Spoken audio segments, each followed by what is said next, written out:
Good evening, everyone. Welcome to our council meeting. We thank all of you for coming, and those of you watching at home, if you'll rise with me and we'll join in the Pledge of Allegiance. I pledge allegiance to the flag of the United States of America and to the republic for which it stands, one nation, under God, indivisible, with liberty and justice for all. Thank you. Diane, show members of council present. Yes, Mayor, I will. Thank you. Okay, where am I? Where am I? Okay. As usual, we start with reports from council members. I, myself, do not have a report tonight. Mr. Swift? Yes, I do. Huh? Yes, I do, but I can't find it. Got the lunch? On December 7th, I attended the groundbreaking for the new Palm Beach State College in Loxahatchee. December 7th. Excuse me, November. For the new Palm Beach State College in Loxahatchee Groves. It was a very nice affair. Got a good look at the property, and you can't see through the Brazilian peppers that it's just really a beautiful campus. It's a very mature forest, and it'll be really a nice campus. Talked with Royal Palm Beach High School Principal Jesus Armas at the groundbreaking.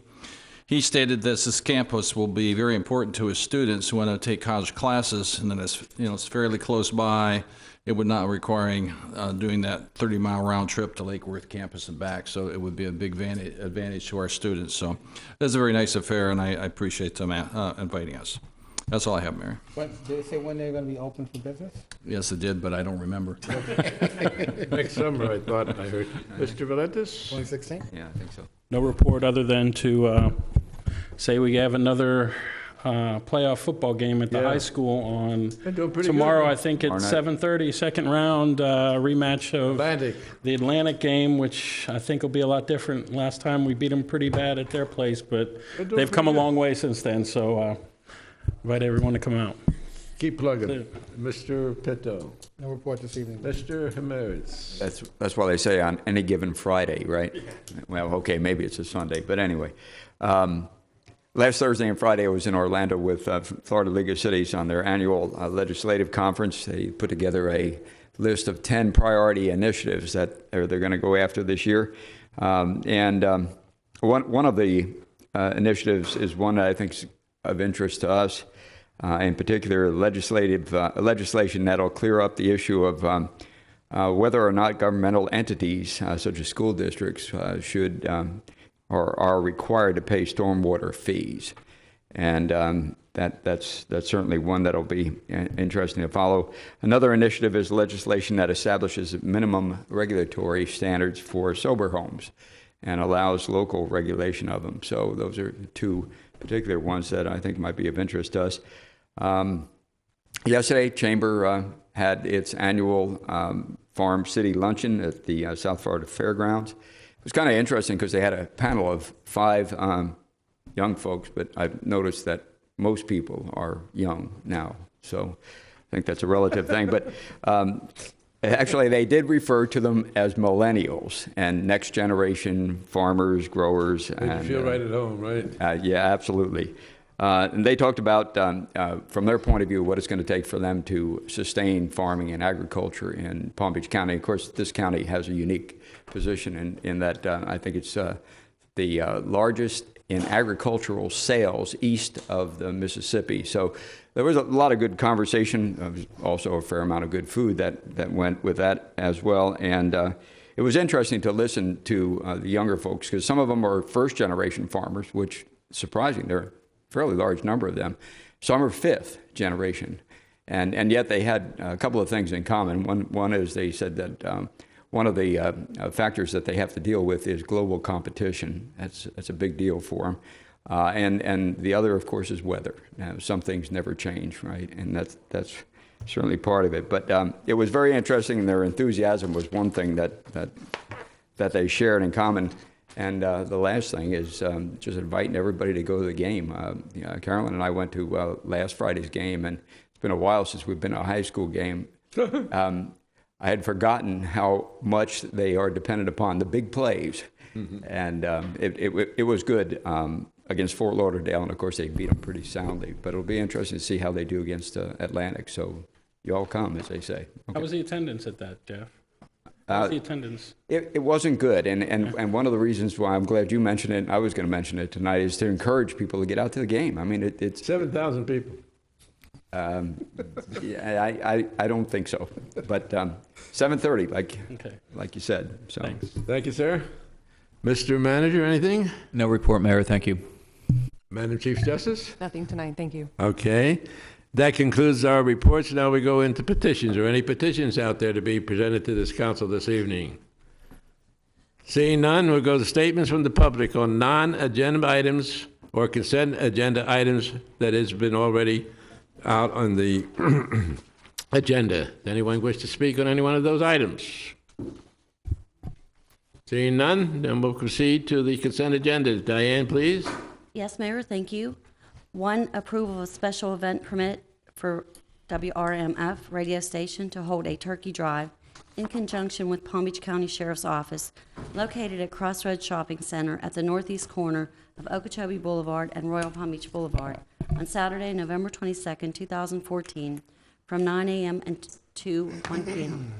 2, approval of a seasonal vendor permit application by Lowe's Home Improvement Warehouse to sell Christmas trees and related Christmas items at 103 South State Road 7 from November 22nd, 2014 through December 21st, 2014 during normal business hours.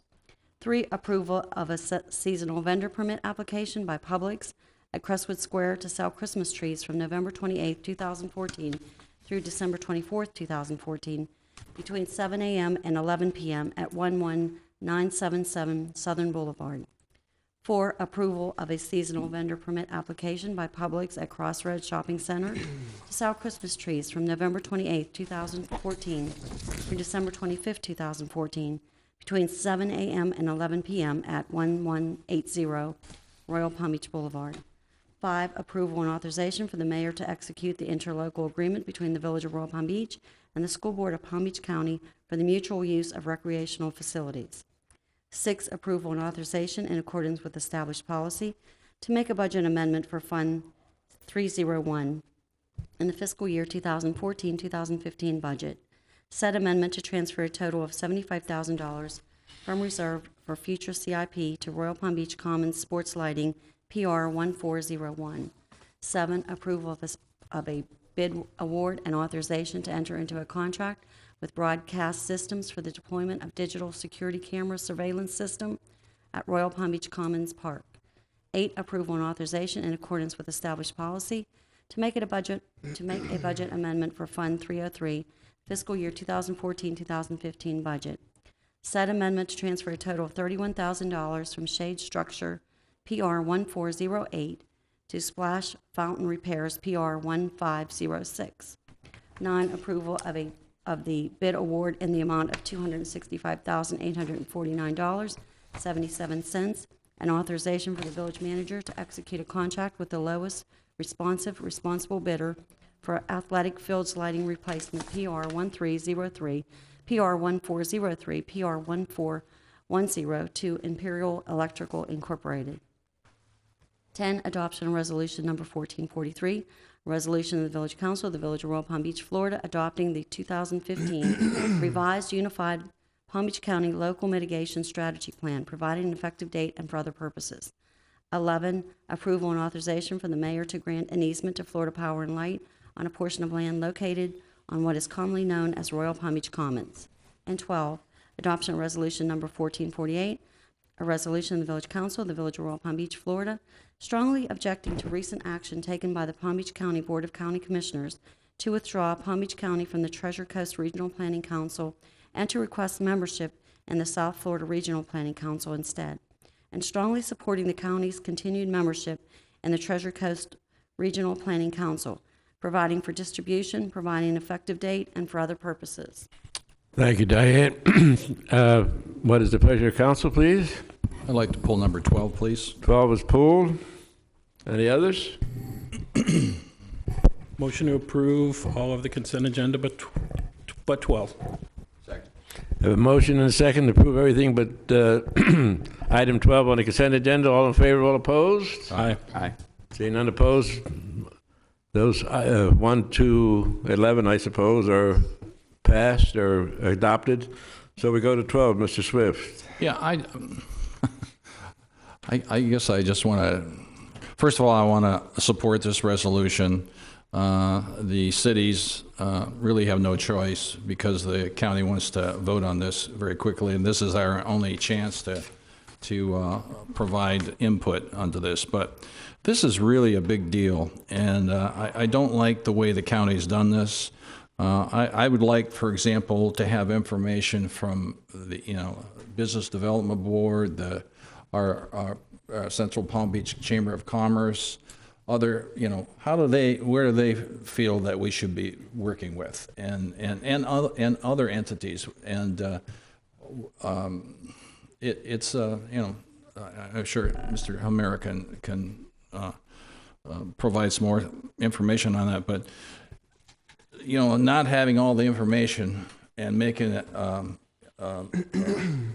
vote on this, I'm not sure it's the best vote, but I certainly think it's the best vote at this point, simply because there's no other option for it. And there's a lot more information I'd like to know before we make a decision. But I recognize that we have to make a decision tonight, and it's a big deal because it's about future planning. I think there's 300,000 people coming to Palm Beach County in the next 20 or 30 years, and how are we going to handle it? What's the right group of people to work with? How does it affect businesses? How does it affect the environment? Those kinds of things. We should be having a much larger discussion of this, so that's my 2 cents. If I could just chime in here. I attended those meetings years ago in my younger days, and to answer your question, and I'm certainly not an expert, the squeaky wheel gets the grease. And that's why I opted out of them. But the two that had the most grease are not on the board anymore, so I don't know if it has changed. I know Jeff goes to those meetings, maybe he can tell you more than I can. But I forget the guy's name who's the chairman of that. Executive director, you mean? What's his name? Who, the executive director? Yeah. Mike Busha. Yeah, that's it. Busha. He should be at this meeting or some meetings, general town hall meeting, and tell people what they're doing and what they're trying to do so that you can make the decision. Because as I say again, in my time, the squeaky wheel got the grease and nothing ever came of it. And I think you're the same. Two people didn't want it, let's get rid of it. Yeah, and on the other side, I know Jim Murley. I've worked with him on the South Florida Water Management District through the Water Resources Advisory Board for a long period of time, and he's a good guy too. And he is Mr. Planner for really South Florida also. So there's just not enough information to make an intelligent decision here, but I recognize that the cities are forced into a corner and they have to take an action and say, hey, county, What did you recommend? Have a recommendation for us? No, I'm going to vote for it, but I'm just, Okay. I'm frustrated with how we're operating at the county level. So, Jeff, he was first. Huh? He was first. From my point of view, and that's been 2 years on the Treasure Coast Regional Planning Council now. I've watched both planning councils, and I'll tell you, regardless of what you think about the 750 plan, it was a collaborative effort between the two, and it was very clear to me that the leadership was in the hands of Treasure Coast. And as I looked and got more experience with them, not just on that, but on all of the products that they generate, all of the staff analysis that they do and the presentations they do. After spending some time with South Florida Regional Planning Council, I could see a distinct difference in the depth and the quality of the products that were being generated. So looking at it strictly from a capabilities point of view, it's appeared to me that staying with Treasure Coast makes good sense. Now, one of the things I kept trying to understand was what the rationale was for moving. And I've heard a lot of different opinions, and I think None of them were good. most of them have to do with and the right question, and I think, and that is, where are we likely as Palm Beach County to be best served? in which of those two environments. And if you look at the two environments, they're distinctly different. The southern counties are very, as we all know, urbanized, and the northern counties are rural. And we, interestingly enough, are unique because we're a little of both. And so it becomes an interesting challenge as to how do we, what role do we want to play, and what is the best role for us to get the best results from our interaction with the staff and also the other members of either one of those councils. So I think also, though, about my experiences with South Florida Regional Planning Council, and there were a number of issues that I had a chance to actually experience with them, and quite frankly, it was a real stretch. Now, you could say, well, you know, you're relatively new to this operation, so it may be that you're still learning. But it was a big stretch to connect with a lot of the issues they're working with. A lot of what they have to deal with is kind of an after-the-fact matter. They're trying to fix problems that one might argue, and hopefully will prove this to be the case, that if you're proactive enough and playing heads up, you can avoid, rather than having to go back and try to put layers of interchanges and things of that nature to deal with situations. So when I look to the north, I see this rural orientation, heavy environmental thrust and that type of thing. And so I look at the two and say, well, from my point of view, which would we be better served with? And my inclination is to look to the north, and that would take us to Treasure Coast. But again, what I kept trying to understand was, what is the motivation for this move by the county commission? The fact that it is so quick, I'm uncomfortable with it as well. It came as a surprise, and unfortunately, it's very difficult to make a good judgment without a healthy debate or discussion, and something being done this quickly doesn't normally provide that. So I'm inclined to support it as well, but I certainly would like more time, more input, more understanding. And I think you're at a crossroads, damn if you do, damn if you don't. But again, in my experience years ago, they still had electricity and water, but the north end, they weren't interested in urbanization. And that pulled everything apart. Nothing ever got done. Well, I don't know if it changed any. Well, they have been able to move in a direction that does get more things done now, but still they do have that strong orientation. One of the things I commented on when I spoke to before the county commission was I could sense that part of the frustration was that the other counties were taking the lead. Well, my thought is, why don't we just step in and take that lead if that's what we're looking for the best possible outcome here. Quite frankly, we sat quiet through most of those meetings in that 2 years. It wasn't until just recently that we had what I consider to be substantial input from Palm Beach County. And when I say Palm Beach County, I'm not just talking about the county level. I'm talking about those of us all who are from Palm Beach County. So I think there are a lot of things that could be done to make that work better in Treasure Coast. And quite frankly, I think we'd be better served to stay there rather than move to South Florida. The point that's best raised is valid. I'm not clear at all on what the driving force is behind the notion of even suggesting that the Palm Beach County should move to the Southern Planning Conference Council.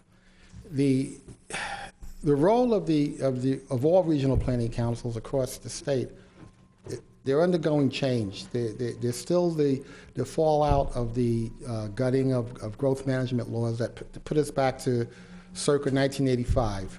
The disillusionment of the Department of Community Affairs at the state level.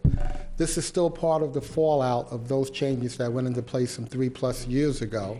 And what the role is going to be of the regional planning councils going forward is still very much undefined. With that said, this from a philosophical standpoint, I look at this as what I think is in the best interest of the village of Royal Palm Beach, which happens to be, I think, just about the epicenter of Western communities in this area. I think philosophically, the thought process that the northern counties are pursuing, which has more to do with maintaining open space, maintaining and protecting our environmental resources, is more in line with what I think is in the best interest of this village than I do what the thought process I see that has emanated several years from the South, is they're more focused on building the economy and economic-related issues, which ultimately in South Florida means build, build, build. So without really knowing the driving force and the thought process as to why the county commissioners are looking to even consider this, I think it's in the best interest of our village to support staying with the Regional Planning Council to the north. So I support the resolution. Okay, any other comments from council? Motion to approve. Motion approved. Second. The motion is second. All in favor, all opposed? Aye. Motion carries 5-0. Thank you, boys. And that concludes the consent agenda. Now we'll go to the regular agenda. Madam Chief Justice, any of those items can be lumped together? We have to do each one individually. I can lump some of them together for number.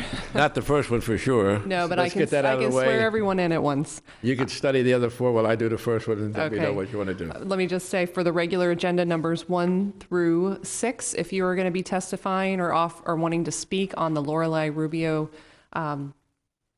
massage therapist establishment or any of the Pioneer Road items, if you could raise your right hand and I'll swear you all in now. Do you swear or affirm to tell the truth, the whole truth, and nothing but the truth? Yes. Thank you. Thank you, Jennifer.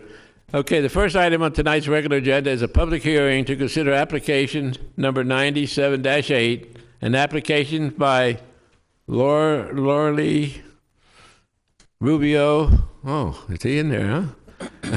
Resolution number 1436, the applicant is seeking approval of a special exception for a state licensed massage therapist establishment on 17.21 acre site located at 543 State Road 7 within the Commons Planned Commercial Development. Mr. Bradford, please. Great. Thank you, Mayor.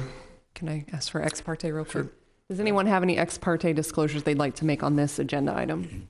I don't even know what they are. Not on one, no. Not on one? Okay, thank you.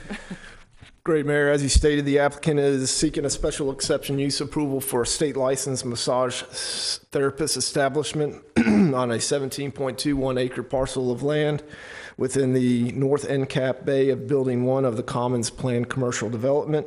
The shopping center is located west of State Road 7 and approximately a mile north of Southern Boulevard. The proposed massage therapist establishment will occupy 3,250 square foot bay previously occupied by the Palms Ballroom. The property is located within the General Commercial Zoning District.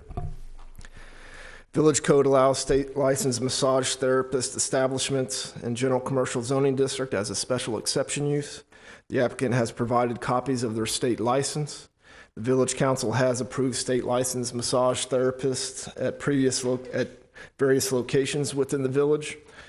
And the conditions of approval that are being recommended for this massage therapist use are similar to those for previous approvals. The applicant is in agreement with the recommended conditions, and they are here on this slide. Only state licensed massage therapists may provide massage services on this site, and only in conjunction with the Lorelei Salon and Spa use at this location. This special exception use approval will become null and void should the operator change or use cease at this location. The establishment shall take its last customer no later than 8 p.m. and shall be closed to the public no later than 9 p.m. The window shall not be tinted or blacked out. Visibility shall be maintained in the bay utilized for the massage therapy.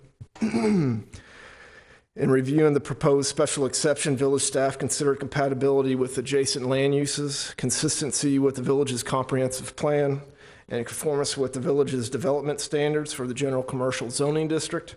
Staff has determined that the proposed special exception conforms to the village standards. The Planning and Zoning Commission considered this application on October 28, 2014, and recommended approval by a vote of 5-0. Staff is recommending approval of this application. With that being said, I'll turn the floor back over to you, Mayor. Thank you, Bradford. Was it a pleasure, council? Any comments? What? We want to let the applicant. Huh? The The applicant. applicant? No, I'm sorry. Wishes to have, you want to state something? Come on up. Name, address? No phone number, just name and address. My name is Lilia Kang, My name is Lorelai Rubio. and we are here to answer any questions you may have. Is that mic on? Yes. Go ahead. She said, ready to answer any questions. Make a statement of anything, or? No. No? Okay. Back to council. Any comments? Motion approved. Motion approved. Second. Motion second and approve. All in favor, all opposed? Aye. See no opposition. Motion carries 5-0. Congratulations. Thank you. Good night.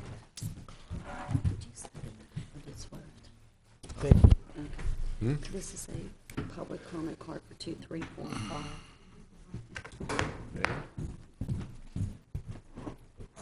What the hell is this? I can't even read the name. What is that name? Jennifer, what are we doing now for 2, 3, 4, and 5?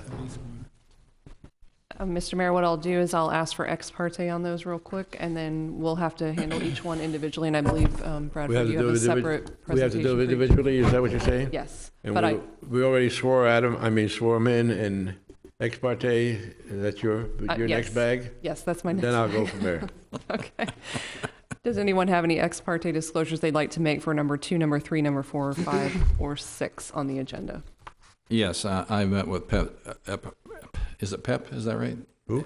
Is Pep it Enterprise. Pep Enterprises more than a year ago on this, and I've also actually driven down Pioneer Road to take a look at the vegetation next to the proposed property, so, existing stuff. Like the vice mayor, I talked to the developer, I think it was about a year or so ago, and I had a brief conversation with Mr. Hearing as we were walking into the council meeting tonight. Well, for going back a year, I guess I had a meeting with the applicant as well as doing a drive-by to the site in question. Well, you might as well throw me in there, because I talked to the Wieners more than once. Well, I think that makes then 5 of us. That pretty much the same thing, including the drive-by. Okay, we got that done. Getting back to number 2 on tonight's agenda is a public hearing for second reading and adoption of ordinance number 880, and application number 1306, application by Cutler and Herring. The applicant is seeking the rezoning for 2 tracts of land totaling 10.568 acres, more or less, from the single-family residential RS2 zoning district to general commercial CG zoning district. Is located on the southeast corner of State Road 7 and Pioneer Road. The agent is Coulter and Herring Incorporated. Mr. Bradford. Great, thank you again, Mayor. I'm going to breeze through this. This is the second reading of this ordinance. The rezoning of the property of the general commercial zoning district is consistent with the recent change of the parcel's land use to the commercial land use designation. In reviewing the proposed rezoning request, village staff considered consistency with the village's comprehensive plan and compliance with the requirements of Section 2689 General Commercial Zoning District. Staff has reviewed the petition and found it in compliance with the village's comprehensive plan and code of ordinances. All future submittals of the site will be subject to the General Commercial Zoning District designation standards and will follow the village's review process to ensure compliance. This item was considered by the local planning agency at its regular meeting on October 28, 2014, and recommended approval by a vote of 5-0. Village Council considered ordinance 880 on first reading on November 20th, 2014, and recommended approval by a vote of 5-0. Staff is recommending approval of this application, and I'll turn the floor back over to you, Mayor. Thank you. Thank you, Bradford. This is a public hearing, and to hear anything from the public, I do have one card from Elsie Werner. She wishes to speak on item 2, 3, 4, and 5. So we'll start with number 2. That would be Elise, and I don't wish to speak on item number 2. I do, however, wish to speak on other items that you have on your agenda. So no 2. What? 3, 4, and 5? 3 I'd like to speak on. Okay. 4 and 5. 5 I'd like to speak on. 4 is in or out? 4 is out, Okay, so 3 and 5. When we get to them, we'll call you again. and then 6. Thank you. Okay, any other comments from members of the public on item number 2? Seeing none, back to council. Oh, go ahead, I'm sorry. Thank you. This is ordinance number 880, an ordinance of the Village Council of the Village of Royal Palm Beach, Florida, providing for the rezoning of certain real property located within the corporate limits of the Village of Royal Palm Beach, which property consists of 2 tracts of real property comprising a total of 10.568 plus or minus acres, more or less, located on the southeast corner of State Road 7, US 441 and Pioneer Road, approximately 0.8 miles south of Southern Boulevard. Such tracts are informally known as the Pioneer Road commercial tracts, providing that these tracts of real property, which are more specifically described herein, shall be assigned the village zoning designation of CG General Commercial District, providing that the zoning map of the Village of Royal Palm Beach be amended to reflect the proper designation for these tracts of real property, providing a conflicts clause and a severability clause, providing an effective date and for other purposes. Thank you. Thank you. Back to council. Any, let me see. Don't see any lights. Nobody wants to. What is your pleasure? Since this is a second reading, we've discussed the number. For discussion purposes, I would make a motion to approve. Second. Have a motion to second. All in favor, all opposed? Aye. Seeing no opposed, motion carries 5-0. Thank you. Item 3 on tonight's agenda is a public hearing to consider application number 1306 and variance order VC 14-11, an application by Carla Herring to provide for a variance to allow 21% of the required parking spaces to be located at the rear of the building, where village code only permits 10% of the required parking to be located at the rear of the building, as established in section 23-19 of the parking in the rear of the building. Mr. Bradford again. Great, thank you, Mayor. The applicant is requesting a variance from Village Code Ordinance Section 2649B6 titled Parking in Rear of the Building to allow 21% of the required parking spaces to be located in the rear of the building, where Village Code only permits a maximum of 10% of the required parking space to be located in the rear of the building. The proposed development consists of 85,177 square feet of general commercial retail floor area, results in a parking requirement of 426 parking spaces per village code, of which proposed site plan currently provides. The 426 required spaces, the applicant is proposing to locate a total of 91 parking spaces, or 21% of the required number of parking spaces at the rear of the building. The applicant has indicated that the additional parking spaces in the rear of the center are needed to provide adequate parking. Are provided adequate employee parking and also to accommodate deliveries and service vehicles. The applicant has agreed to require that employees park in the parking spaces at the rear of the center, and that all service delivery vehicles also utilize those spaces. According to the applicant, many retail centers require employees to park in the rear of the building to preserve parking spaces at the front of the center for customer parking. The applicant states that pursuant to village code requirements, 2 6-foot sidewalks have been provided at the north and south ends of the inline shopping center retail building to provide a pedestrian connection from the parking in the rear of the building to the front entries of the inline stores. Village staff generally supports the applicant's request to allow additional parking spaces to be located at the rear of the building, and feels that the variance request is the minimum variance that will make possible the reasonable use of the property. Staff also feels requiring the employees to park in the rear of the building and limiting pickup and drop-offs to occur in this area is adequate mitigating factor for this variance. There are other existing shopping centers within the village boundaries that also require employees to park in the rear of the building. And as these slides show, these are the criteria for granting variances. I won't read through those. Planning and Zoning Commission considered this application on October 28, 2014, and recommended approval by a vote of 4-1. Staff recommends approval of application 1306E through the adoption of variance order VC 14-11. And with that being said, Mayor, I'll turn the floor back over to you. Thank you, Bradford. I think we have that number 3. No? You want to speak on number 3? Where is she? Okay. My name is Elise Warner, and I am president of Westwood Homeowners Association. As I will be speaking on other items on the agenda, number 3 is I understand when people go for variances, but this is double the amount of variances, and for employees to park in the back when you have service deliveries, I feel is very unsafe. whether your staff agrees with it or not. And most of your commercial developments around here, which I have driven around, and employees do not park in the back, they do park in the front. So I would actually really like an explanation of why you would agree to double the amount to 21% when your codes only require 10. That would be my question. Thank you. Thank you. Applicant wish to say a few words? I'll be brief on this item, and perhaps on the next, I'll go ahead and give you a comprehensive presentation. This particular concept is not foreign. As you're all aware that your code actually requires one space per 200 square feet for general retail, which is generally in the marketplace, that's relatively high for general retail. Most codes are one per 250 square feet.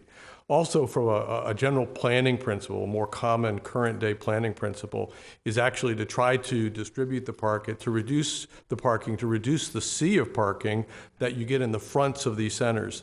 There are parking spaces, even at the Toys R Us next door, that have never been used. And if you might recall, we did a similar approach by providing a greater concentration of parking in the rear. So this is a good use, an efficient use of the land. It makes sense, it's appropriate, and really distributes the parking where it needs to be. So we would request your approval. If you're looking for more detail, I have a comprehensive presentation which we'll provide.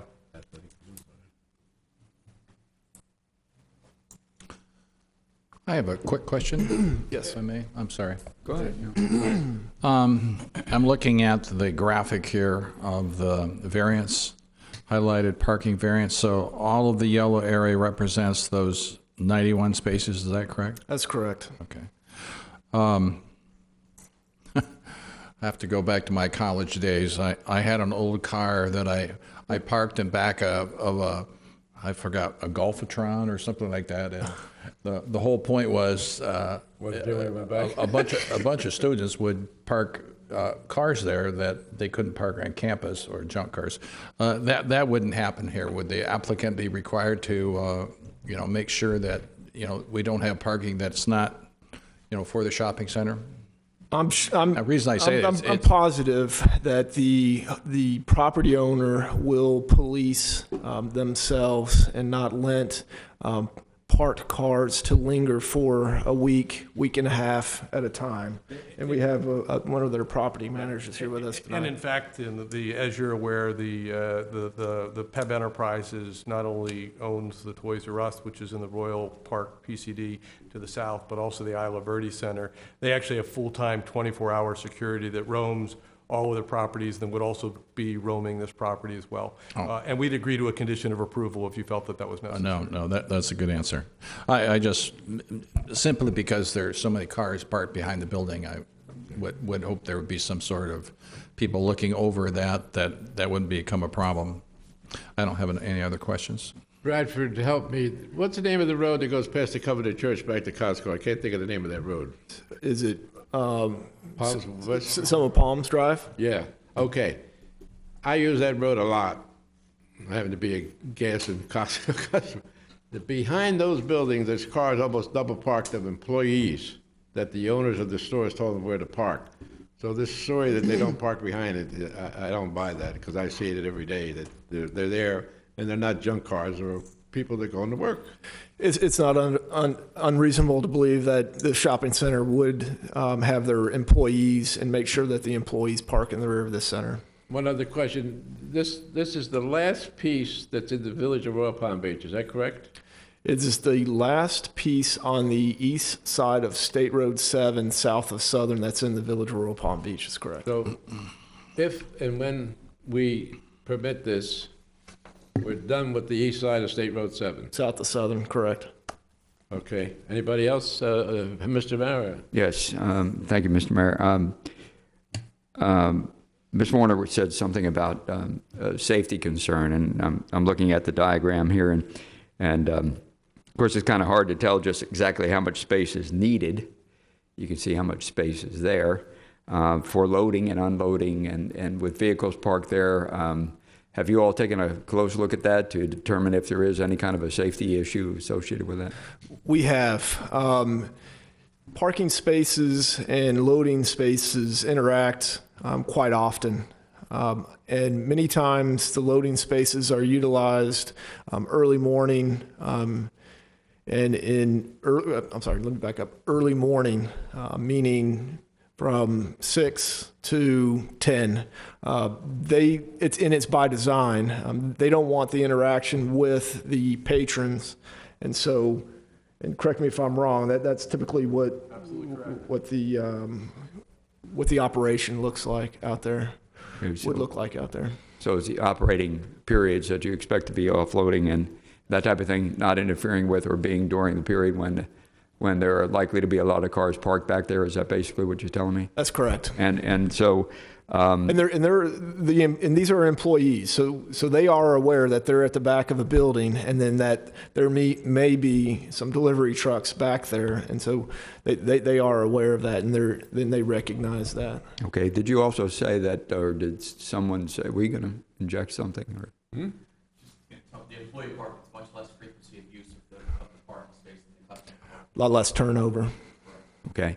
Did you also say that the parking layout with parking toward the rear of the building and numbers on this order of magnitude are similar to what we have already approved for Toys R Us and the other adjacent properties? Did I understand that correctly? There is significant parking in the rear of the Toys R Us building. If you look at this site plan, you will see that there are also a significant number of parking spaces that are could be looked at as parked at the side of the building, on the north side of the building, which have a small or a short pedestrian walk to the front of the shopping centers here on the northwest corner, which also occurs on the south side of the building, patronizing the shops on the southwest corner. And then here is truly where you see the parking spaces occurring in the rear of the building. The true rear of the building, but that's not how we calculate or determine rear of the building. Anything past the front facade is considered the rear of the building. So some of the parking spaces there to the north side are likely to be occupied by customers as opposed to, and that's why there's a walk path. Yep, and that would be my tendency if I was to patronize those buildings there. Okay. Thank you. Any other comments from council? None from the audience, and the applicant has spoken. What is the pleasure? Motion to approve. Second. Motion to second approve. All in favor, all opposed? Aye. See no opposition. Motion carries 5-0. Thank you very much. Item 4 on tonight's agenda is a public hearing for application number 1306, an application by PEB TDBA LLC, and adoption of landscape waiver number 1403, confirming council action.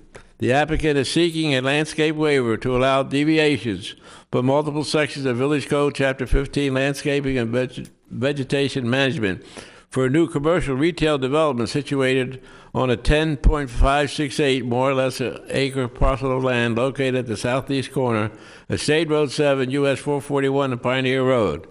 The agent is Don Herring, Calder and Herring. Mr. Bradford. Great, thank you, Mayor. There's going to be 6 deviations, and so what I would like to do is to go through each one of these deviations, explaining what the deviation is, the applicant's justification, and the staff's recommendation for each of them separately, and then we can discuss each one of them as I'm going through them or after I've finished, and then go back and talk about them individually. As you stated, the applicant is requesting a landscape waiver to allow deviations from the multiple sections of Village Code, Chapter 15, Landscape and Vegetation Management, for a new commercial retail development located on the southeast corner of State Road 7 and Pioneer Road. There are several deviation requests that are part of the waiver. As I stated, I will go through each one, given the description, the applicant's justification, and staff's recommendation.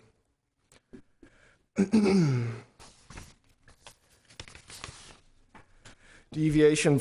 The first deviation is to deviate from Section 15-130C, titled Minimum Landscape Requirements for Commercial, to allow the exclusion of the 24,144 square foot Lake Worth Drainage District easement from the lot area calculation.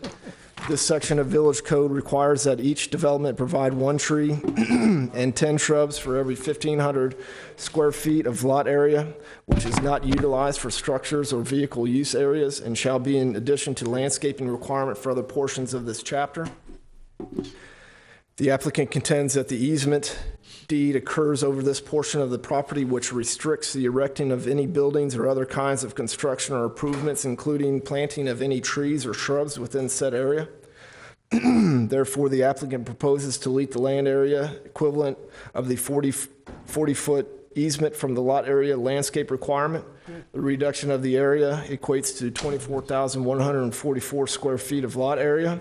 Staff is recommending approval of this request to deviate from section 15130C. Well, that's 5. Since there are prohibitions in regards to placing landscaping within this Lake Worth Drainage District easement, as outlined within the easement deed, and that there is limited opportunity to place additional landscaping within other areas of the site plan. And if you look at this slide here, it's the area highlighted in red. Second deviation is to deviate from section 151. Excuse me, it's good. Somebody don't have to go back. We pretty much applied this to every other large building that's along State Road 7 as far as the requests from Lake Worth Drainage District? No, Really? we've That's excluded, right? it's been part of the net lot area, but I'm not real sure that there was the same type of an overlap as far as the property actually extending out into that Lake Worth Drainage District easement. It was mutually exclusive. I was just going to make the point that my experience with Lake Worth Drainage District is they don't like anything built in No, they on don't. their drainage district easement, period. And You got that right. It's tough to get them to do that. So it's not like this is something new. So that's all I'm trying to say.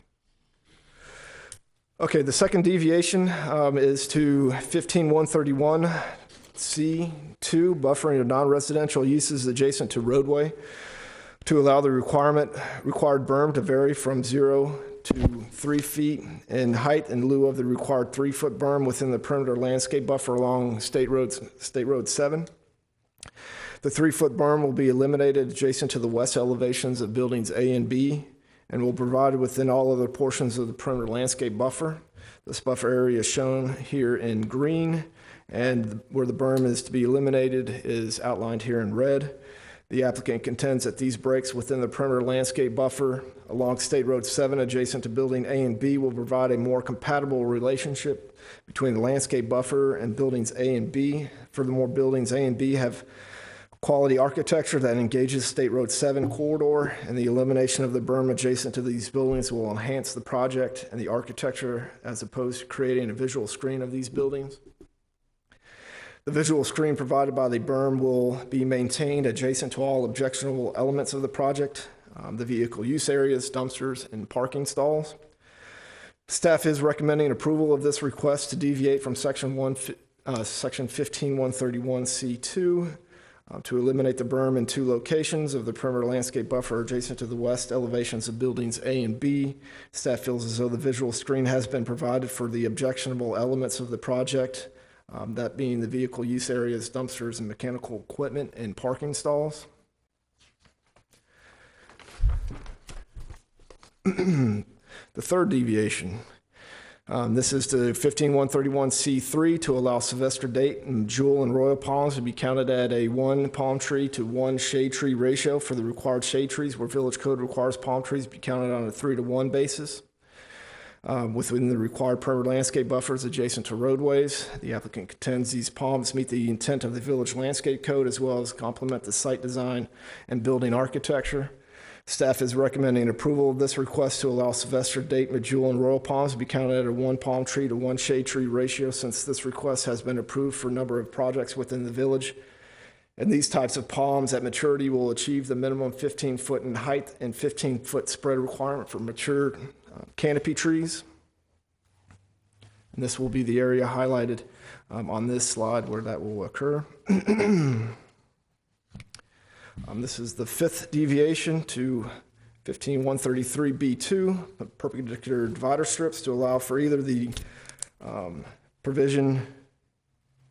Okay, let me back up. Fourth deviation, perpendicular divider strips to allow one tree at a spacing not to exceed 27 feet on center in lieu of the required maximum 15-foot on center spacing in the northernmost and southernmost rows of the parking in front of the inline stores. As you can see here on this slide, the applicant asserts a 15-foot on center spacing of oak trees is too small and is unsustainable and will defeat the intent of the code, which is to provide intermittent shade within the perpendicular landscape divider strips. To address greater consistency with village code, the applicant has increased the size of the oaks to 18 feet upon planting and no more than 27 feet on center, along with ligustrum trees between the oak trees to provide for the intended vegetative cover. Staff is recommending approval of this request to allow one tree at a spacing not to exceed 27 feet on center in lieu of the required maximum 15-foot on center spacing in the northernmost and southernmost rows of the parking in front of the inline stores. Staff agrees with the applicant in that the increased size of the oaks upon planting, along with the ligustrum trees between the oak trees, will provide the intended vegetative cover. Bear with me, we're almost done here. Fifth deviation, section 115-133B2, perpendicular divider strips to allow for either the provisions of only shrubs or ground covers to provide 100% coverage in lieu of the requirement for one shrub and one ground cover every 2 linear feet of divider strip. The applicant states the landscape plan provides shrubs or ground cover for 100% coverage within the divider strips in front of the inline stores, and that these plantings complement the larger canopy trees and provide for a more sustainable landscape design within these divider strips. Village Code, section 15140B waiver sets forth the procedures for landscape waivers, which involves the recommendation of staff as it relates to the effect of the request. On the landscape objectives of the village, staff has reviewed this request and feels as though the objective of this section of the code is to create a tiered landscape effect with the use of shrubs and ground cover within the perpendicular divider strips, and therefore staff is recommending denial of this request. The sixth and final request is to section 15143D, palm trees, to allow royal palms to count on a 1-for-1 basis for canopy trees in lieu of 3-to-1 basis as prescribed in code at various sections on this site plan. The applicant contends these palms meet the intent of village landscape code as well as complement the site design and building architecture.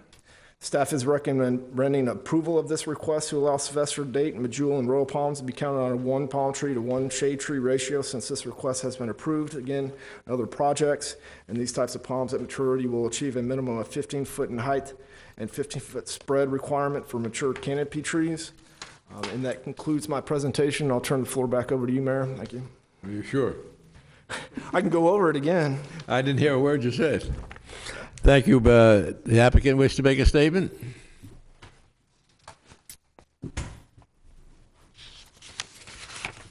Just very briefly, and I'll cover some of this when I go through the full presentation. And we're in agreement with staff's recommendation on these waivers, even the one that they're not supporting. We can make that work. Everything that we've asked for is really so we could achieve good design. That's the intent. This isn't a matter of saving money. It's about achieving good design. We actually, on the site, we have about 50% open space. I think it's like 47, 48% open space. And so as a result of it, the way your code is actually written, the more open space I have, the more trees I have to plant. If I have less open space and more parking lot, I actually can plant less trees. And so the one deviation is literally we don't have another spot where we can stuff another tree. And we have supplemented our buffers, which I'll talk about on the next item, greatly with these additional trees, and even put them in very, very dense so that they create more of a hammock effect in order to buffer our neighbors. So we tried to, where we needed to put trees, we did put them. So we would ask for your support on these waivers. Thank you, Don. Any member of the public wish to make a comment on this item? Seeing none, we're back to council. What is council's preference? Mr. Hamara. When the trees are initially planted, how tall are we talking about? 18 feet. All the trees are planted at different sizes, but, we have, our shade trees are certainly no less than 14, many of them at 18 feet. The Sylvestris dates and medjool dates will all be, at least 10 feet of wood when they're planted, so they're large trees. The royal palms are all I think, at least 12 feet of wood when they're planted. So if you look at the schedule, the plant schedule, all the plant material is very amply sized, very nicely sized and scaled to the building. I'll show you some renderings when we get into the presentation, which really show fairly accurately the scale of things as when they're planted. Okay, I'll wait for that. Thank you. Thank you. Mr. Swift? If our attorney can help me out here, I make a motion to approve landscape waiver number 1403 as recommended by staff. Is that enough? With the one request for denial? Yeah, with the one request for denial, right. Second. Okay, we have motion second. All in favor, all opposed? Aye. See, no opposed, rather, so motion carries 5-0. Any other comments from the council? Seeing none? We're done with that? Okay, we'll go to item 5. Public hearing to consider application number 1306, an application by Calder Herring and variance order VC 1403 to provide for variance to allow a 20-foot wide landscape buffer adjacent to residentially zoned property in lieu of the required 25-foot landscape buffer as established in section 26-61. Buffer required and allow for the elimination of the parallel divided strips in certain locations, which are required after every 12 spaces are established in section 26-73. Divider strips. Mr. Bradford again. Great, thank you, Mayor. As you say, the applicant is requesting a variance to the landscape requirements from 2 sections of Villa Code, Chapter 26, for a new commercial retail development located on the southeast corner of State Road 7 and Pioneer Road. Again, I'll go through each one of these, given the description, the applicant's justification, and staff's recommendation. Bring these in here. The applicant is requesting a variance from Village Code of Ordinances, Section 2661F, buffer required to allow a 20-foot wide landscape buffer in lieu of the 25-foot wide landscape buffer required by Village Code where planned commercial development abuts a residentially zoned property. The applicant asserts that the intent of this Village Code section is being met since it's adjacent to a platted 25-foot landscape buffer owned by the neighboring Westwood Homeowners Association. The platted 25-foot buffer owned by the HOA is located on the south side of Pioneer Road and directly across the street from the Westwood residential development. Therefore, the applicant contends that the buffer is actually 45 feet in width, with 20 feet of the applicant's property and 25 feet on property owned by the Westwood Homeowners Association. This is a unique circumstance to the applicant's property and does not occur anywhere else within the village boundaries. The applicant does plan to install all landscape materials required by Village Code. Again, this slide here shows the interaction between the HOA's buffer and the applicant's request. The applicant is also seeking a variance to section, excuse me, 2673C12D3 divider strips. The applicant is proposing to eliminate the required parallel divider strips in 19 locations, specifically to allow for the elimination of the required parallel divider strips for the parking aisles in front of the inline shopping center building and between buildings A and B. Village Code requires these divider strips every 12 spaces. The applicant is proposing a maximum of 14 spaces in a row without the required divider strip. The applicant asserts that the intent of this Village Code section is being met by the widening of the terminal landscape islands at various locations on the site. The widening of the terminal islands will provide larger continuous landscape area, which will have a more clustered landscaping material. This is village staff's recommendation on both of those requests. Village staff generally supports the applicant's requests to allow the reduced buffer width. The circumstances are unique to the subject property, and the minimum buffer width has been exceeded when considering both of the buffers together, and that there will be no reduction in the landscape material required by Village Code for this buffer. Staff also supports the request to eliminate the required parallel divider strips at 19 locations requested by the applicant. The applicant has widened the terminal islands in various locations in order to mitigate the loss of the parallel divider strips. The Planning and Zoning Commission, excuse me, considered this application on October 28, 2008. And with respect to the request to allow the reduced buffer width, the Planning and Zoning Commission recommended denial by a vote of 4-1. With respect to the request regarding the parallel divider strips, the Planning and Zoning Commission recommended approval by a vote of 5-0. Staff is again recommending approval of both requests. And with that being said, Mayor, I'll turn the floor back over to you. Thank you. The applicant wish to make a statement? Yes, I'll pull up my presentation at this particular point and just quickly walk you through a few of the relevant slides regarding the buffer and the interface of the property. I think Bradford did a very good job. This is a very unique situation. There happens to be a 25-foot piece of land that actually separates the subject commercial property from what is a county right-of-way. It's actually an 80-foot county collector right-of-way, so it's a fairly large road. And Bradford brought this slide up on the screen. We are only asking this to be reduced by 5 feet, but in fact, and truly, there is actually 45 feet of buffering there, not just the 20 feet. There's an existing 25-foot buffer that's off-site and a proposed 20-foot buffer. This cross-section shows it very well, and I'm glad a lot of you went out there on site today to see it. There's actually an existing berm and existing landscaping. This is a landscape strip that's there. It separates, again, the 80-foot county road right-of-way. So in fact, our property boundary is actually 105 feet from the closest residential property boundary, and then there's another 20-foot buffer. One thing it's important to state, as I stated previously on the record, our buffer in this area, not only do we provide for the berm, but the landscaping, because we've tried to aggregate a lot of the trees that would generally be in the common areas to this northern buffer, substantially exceeds the minimum quantity of plantings that are there, and they're going in at very, very large sizes. So, we believe that the intent of the buffering and the intent of the cove is more than met in this particular application, and we are asking your support. So from the closest residential property boundary to the closest parking space is 125 feet in distance, which is a very, very substantial distance. This is a view down that road. You can see it's a very large, relatively mature buffer. We're actually going in and creating a buffer to the buffer and providing very, very high quality plant material. One of the shrub material that we're planting there is a plant called dwarf clusia.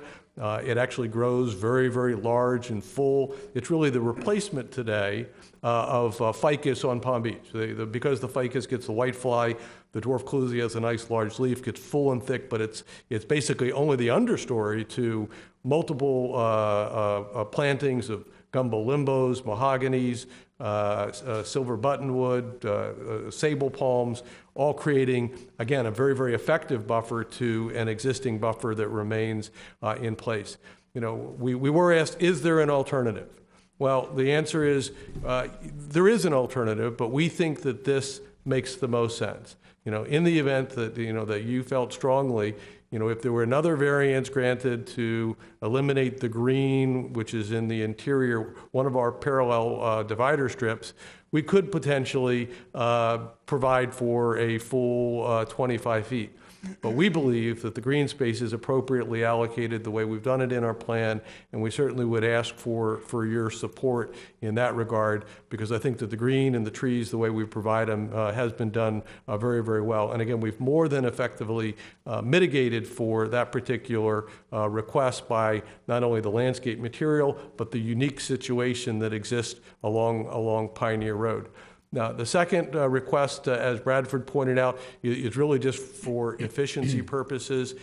We have asked for the elimination of the intermediate islands within these two larger parking fields. We've actually created larger areas along the perimeters, which enable us really to screen those large rows of parking, as well as to provide more room for a tree to grow to a large, mature size. So we think that that's effective. And one thing that's unique about your code, unlike most any code in the county, is that your code requires trees down the center of these parallel divider areas at 15 feet on center. So that's a significant number of trees that are just within this particular field of parking. If you were to look at it, there's probably well over 100 trees just inside the red lines that are there. So we're asking for your support on that variance as well, and it's supported by your staff. So I know the residents here would like to speak to that, so I'd like to have the opportunity just for any rebuttal should that be required. Thank you. This is a public hearing. Any members of the public? I have one card from Elise Werner.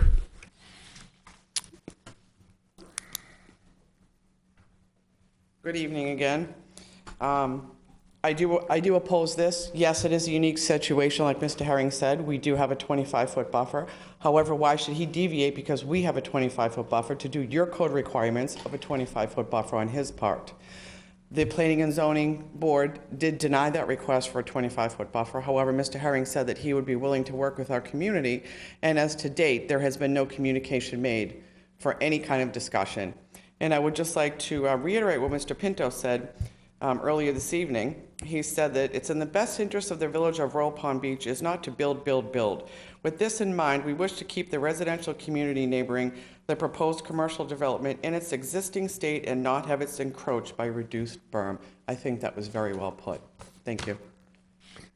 Any other members of the public wish to speak on this item? Seeing none, Mr. Swift? Yeah, I took a trip down there to take a look at it because the planning, this was an issue that the planning and zoning had to deal with, and they didn't have the opportunity to actually go to the site. I went there. I was really stunned by how large the trees are in that 25-foot buffer, and this is 6 feet. Mm-hmm.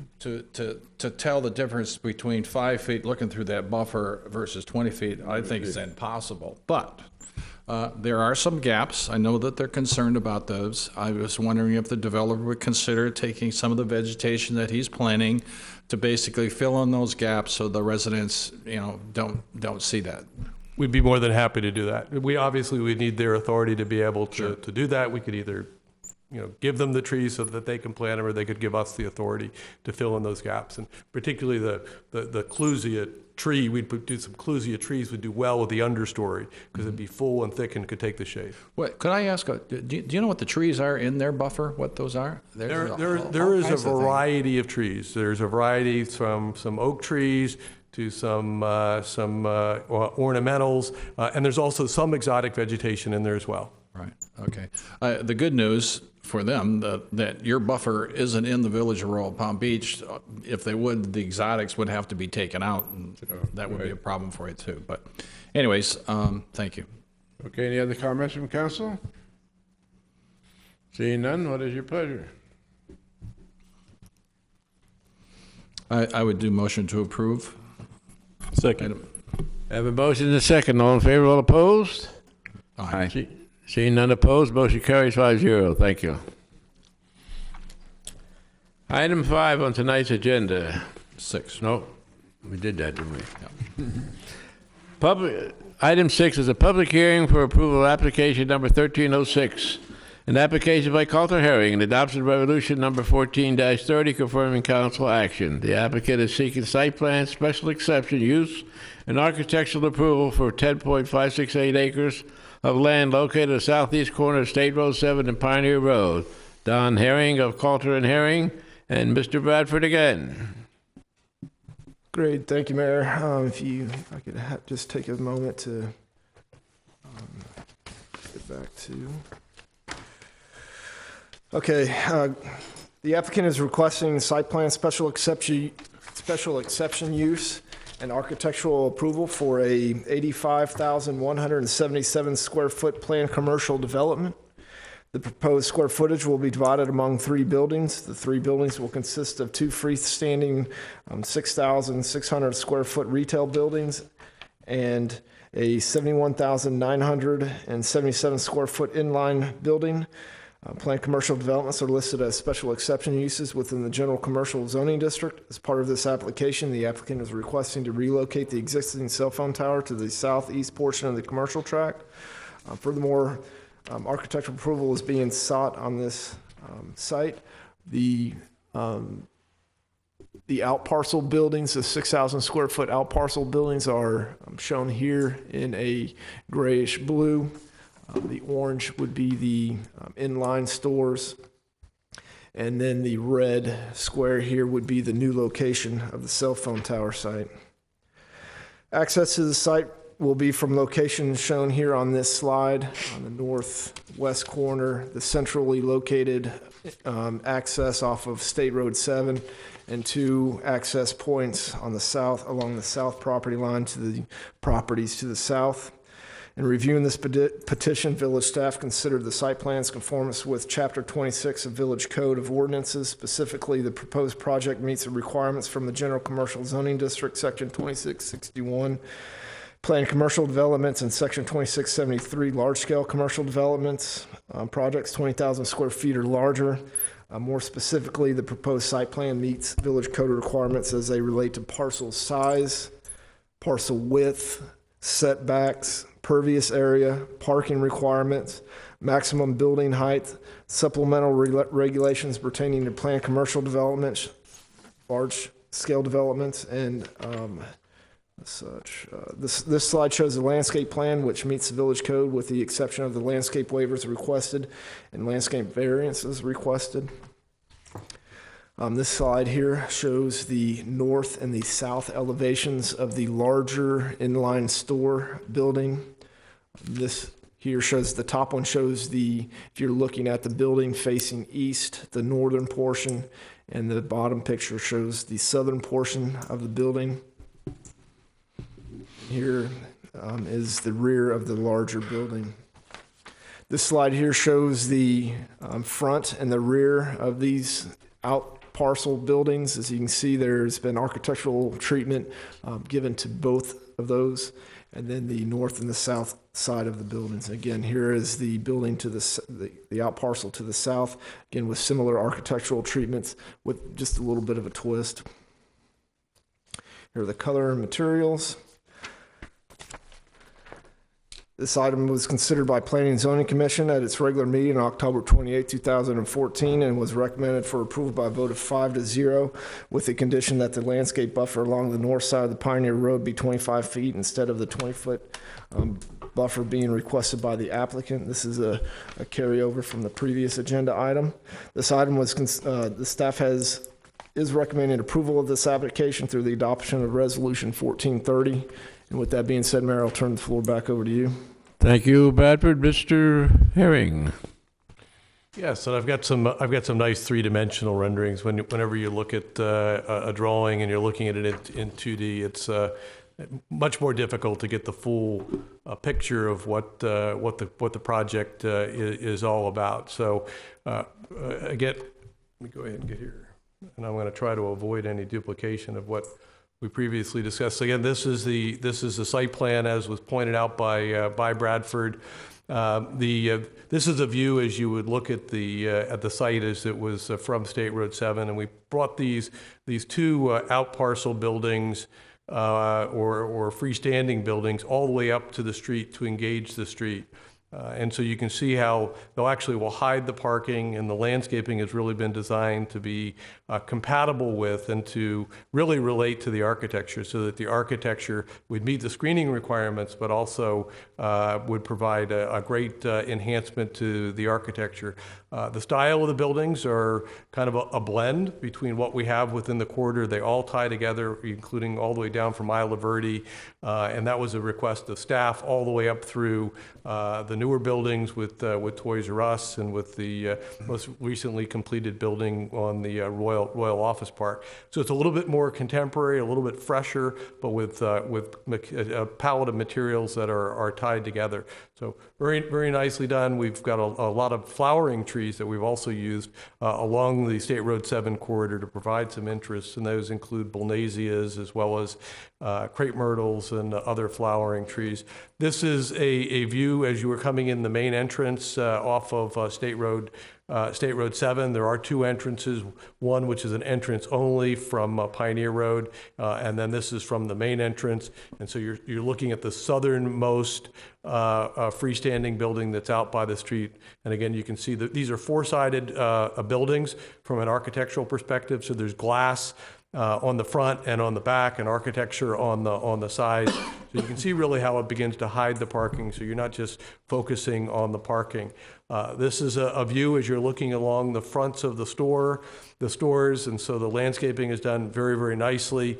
One of the things we work with staff to do is, these are the larger oak trees that, and those larger aisles, which will enable us to create some, have some oak trees that can grow of substantial size, and they're underplanted with muhly grass and ficus green island. And then the foundation planting, very carefully considered in light of the architectural design. So the landscaping and the use of the Sylvestris and Medjool dates really reinforce the overall landscape design and that pedestrian experience as you walk along the front of the store.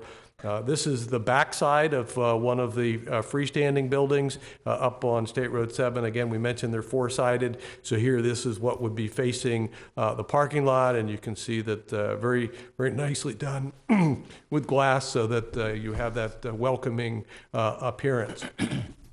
This is just a shot from the air, so you can see how it would look from State Road 7. I'm going to skip over all these variances since we've already concluded those. Here we go. Still beyond that. Concluded that. Concluded this. We've concluded all of that. We are looking at relocating the existing cell tower. Of course, it's located right now generally in the center of the site. It will be moving back to the back corner. Also will be substantially landscaped. The existing site is somewhere right here in the middle of the parking lot, so it will be relocated. We've spent a lot of time looking at how it would work in the place, making sure that there's substantial landscaping, berming. There'll actually even be a wall on the east side separating the future residential parcel. So there'll be about a 50-foot combined buffer in that area. And even looking off-site, we tried to be very sensitive to that 740 feet to the first primary residence. There's a secondary residence on that same lot, which is 500 feet away. Plus there's a canal there, as you're aware. This is where it currently sits. It will actually move to the back. There's an existing canal easement, the Lake Worth Drainage District Canal, which would also provide separation.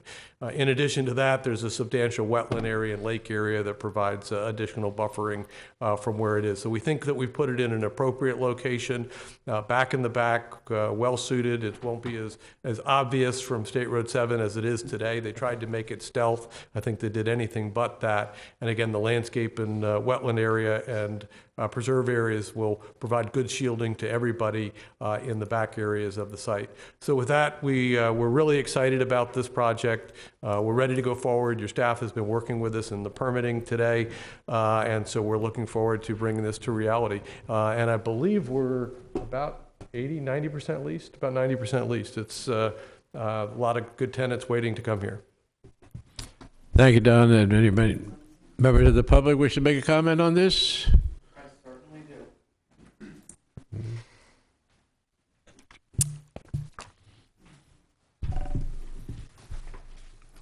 I would like to talk about the entrance on Pioneer Road, the in-only access site, which Mr. Herring, when we were in front of the planning and zoning, he did state, however, that he would have tractor trailers and 18-wheelers going in off of Pioneer Road into his development, which is wrong.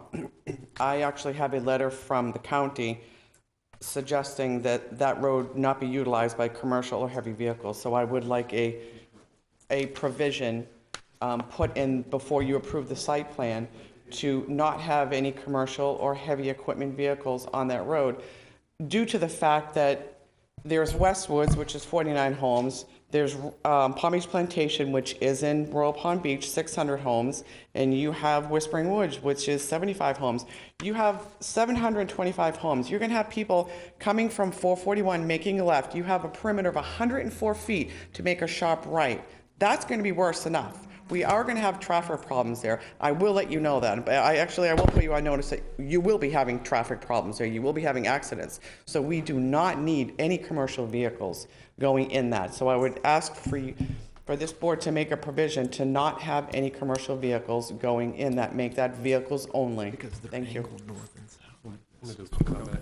And the applicant is fine with that, and she is correct. I did misstate that we might have commercial vehicles coming in that entrance, and the truck routing, which we've provided to your staff, it all comes in off of State Road 7, and we're more than happy to live with that. As many of you are aware, the applicant worked with the village in trying to get access to Pioneer Road. It is a public road, but the Westwood Homeowners Association owns that strip and would not let us penetrate it.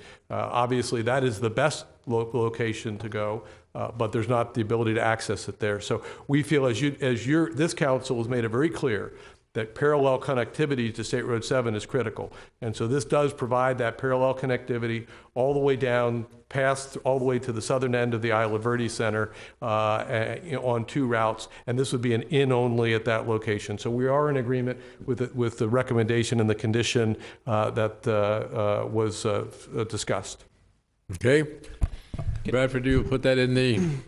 Yes, sir. And actually, there is a condition of approval in there right now that they operate in conformance with their traffic performance standards, approval that they got with the county. But we can further clarify that condition to add language that includes, and to further clarify that no large truck traffic will enter into the site from No that. commercial traffic. No commercial traffic. Okay. Right. That would be in the site approval, that be your approval?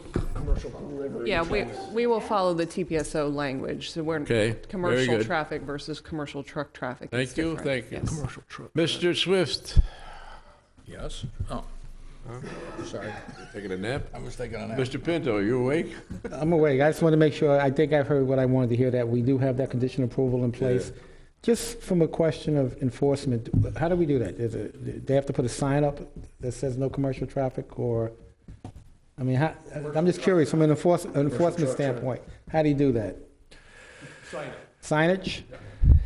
All right, so we won't be getting calls from the residents saying that's being violated, I hope not, right? Okay. All right, Pete, they'll be watching. Okay. New cop on the beat. New cop on the beat. Okay, gentlemen, any further discussion from council? If not, what is your pleasure? Move to approve. Beg your pardon? Move to approve. Second? Have a motion to second to approve. All in favor, all opposed? Aye. See none opposed, motion carries 5-0. Thank you very much. Thank you. The very last much. item on tonight's agenda is an appointment to one resident of the Planning and Zoning Commission. I believe that's you, Mr. Swift? Right.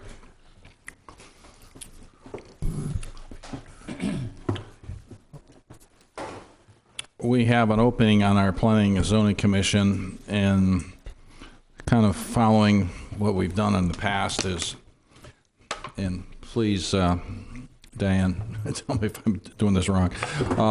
I would like to, I guess, move Felicia Matula. She is currently the first alternate. She would be move up to the regular seat. June Perrin, who is at the second alternate, would become the first alternate, and the person that I'm recommending will become the second alternate. I reviewed 4 applicants and asked each of them if they knew what the function of a planning and zoning board is in city government, if they had any planning or technical experience, such as reading site plans, land surveys, familiarity with our municipal code or zoning regulations, and whose work experience could enhance the technical capabilities of the board. Of the 4 persons I interviewed, I find Mr. Patrick Lynch, a retired Palm Beach Sheriff's Office captain, as the most qualified applicant who applied for the open P&Z alternate seat. Mr. Lynch worked for Palm Beach County Sheriff's Office for 24 years, retiring in 2010. During his career, he worked as a patrol officer, basic training instructor, a detective. He was also a lieutenant, and he served as the emergency services liaison with Palm Beach County Emergency Management Statewide Task Force. He was the main contact for law enforcement and security issues for any emergency in Palm Beach County, and his office was an integral part of Palm Beach County's response to the 9/11 terrorist attack, as well as the 2001 anthrax attack that terrorized the city of Boca Raton. And I mention those because a lot of those issues and protection of those systems required him to review plans and develop plans and understand municipal codes. He created the Homeland Security Division within the Sheriff's Office, became its first captain responsible for protection of critical facilities and infrastructure from crime, disaster, and terrorism. And for the past 6 years, he's been chair of an agency safety committee that protects employees from health and safety hazards in the workplace. Prior to him becoming a police officer, he worked as a part-time construction officer, or worker rather, and developed plans and actually constructed his own home here in Royal Palm Beach, so he is painfully familiar with our building code. And I recommend the appointment of Mr. Lynch to our board, as he brings a technical expertise to the board that we have not had in the past. And also, I'd just like to say, regarding the other 3 applicants who applied for this position, I would strongly encourage each applicant to reapply when another P&Z position becomes open. And we've been averaging about every 4 to 6 months, we've been replacing people since I've been on the board. So those changeovers happen for one reason or another. What does that mean?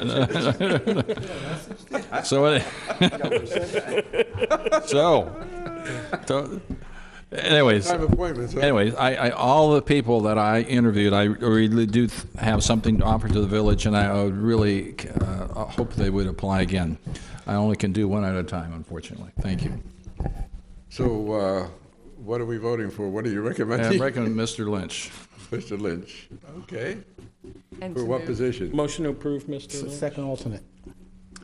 Right, second all. And move everyone as Bumped up. Vice Mayor Yes. Swift said. Right. Yeah. All in favor, all opposed? I need a second. Second, did you?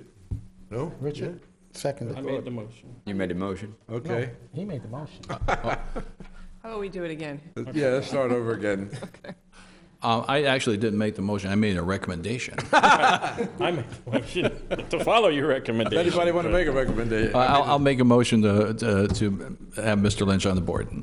Your second? Is that correct? Second, and We have a motion and everyone a else second. will All in vote favor, all opposed? Seeing no opposition, Mr. Lynch is confirmed by council. That's the last item on tonight's agenda. Thanks for coming and watching, those of you at home. God bless you all. This meeting is adjourned.